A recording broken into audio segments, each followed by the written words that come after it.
Hello, and welcome to this class on large-scale asset purchases, or LSAPs. LSAPs are often called quantitative easing, or QE. They are a form of unconventional monetary policy designed to directly affect longer-term interest rates. The Federal Reserve used this tool for the first time during the 2008 financial crisis. At that time, the Fed was trying to stimulate the economy, even so short-term interest rates were at zero. In this session, we will see how LSAPs work. We will look at how these programs were designed. We will see how they affected long-term interest rates and also the broader effects for the economy. Let's get started. Traditional monetary policy acts only on short-term interest rates, typically the federal funds rate or the discount rate. When the Fed cuts the short-term interest rate, this can also reduce longer-term interest rates. However, long-term rates move to a lesser extent. In late 2008, the US economy was entering a deep recession. The Federal Reserve wanted to stimulate the economy. However, the federal funds rate had already been cut to zero. New approaches to monetary policy were needed. How did the central bank respond to this challenge? The Federal Reserve began purchasing a large amount of longer-term bonds. These were the so-called QE programs. There were 4 programs altogether: QE1, QE2, QE3, and Operation Twist. Why did the Fed do this? How do these purchases affect financial conditions? Well, these purchases acted like a large demand shock for long-term bonds. Excess demand increases prices. Higher prices mean lower bond yields. Remember, there's an inverse relationship between bond prices and bond yields. So, these purchases aim to reduce long-term bond yields directly. Lower long-term bond yields reduce borrowing costs for longer-term investment horizons.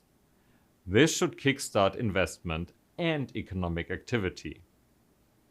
Let's take a look at these programs in the context of QE1. We can see the scale of the program and understand if it was effective or not. QE1 was launched in November 2008 and expanded in March 2009. By the time it ended in March 2010, the Fed had bought 1.25 trillion in mortgage-backed securities, 175 billion in debt issued by GSEs, Fannie Mae and Freddie Mac, and 300 billion in US Treasury securities. These purchases accounted for more than 20% of the market value at the time. This is a massive intervention by a central bank. Was the first round of quantitative easing successful? Let's take a look at long-term yields. First, long-term treasuries. The chart shows the yield on 2-year Treasury securities. After the program was implemented, the yield dropped from 1.6% in late October 2008 to 1% in April 2009. Let's look what happened to corporate bonds. These are BAA-rated corporate bond yields. This is the borrowing cost for businesses with limited access to capital. As the chart shows, with the rollout of QE1, yields dropped from a peak of 9.5% to about 8%. This lowered the borrowing costs of corporations. We can also check the mortgage market. The Fed made a massive purchase of mortgage-backed securities, or MBS. There's a close relationship between MBS yields and the mortgage rate. When MBS yields fall, then usually the mortgage rate falls as well. You can see in the chart when the QE1 program started, the 30-year fixed mortgage rate started to fall from almost 6.5% in late October 2008 to 4.85% in early April 2009. This is a sizable effect. Lower mortgage rate encouraged the purchases of homes. This intervention may have helped to support the housing market. The other quantitative easing programs had a similar flavor. QE2 was announced in October 2010, QE3 in September 2012. Operation Twist involved the Federal Reserve selling short-term securities and using the proceeds to buy longer-term securities. In each case, the intent was to push down longer-term interest rates. This reduces the cost of borrowing for households and firms. These programs stopped in October 2014. By this time, the labor market had recovered. The chart shows the impact of the QE programs on the Federal Reserve's balance sheet. Remember, these large-scale asset purchases ended up with the Fed. By 2014, the Federal Reserve held almost $4 trillion in securities.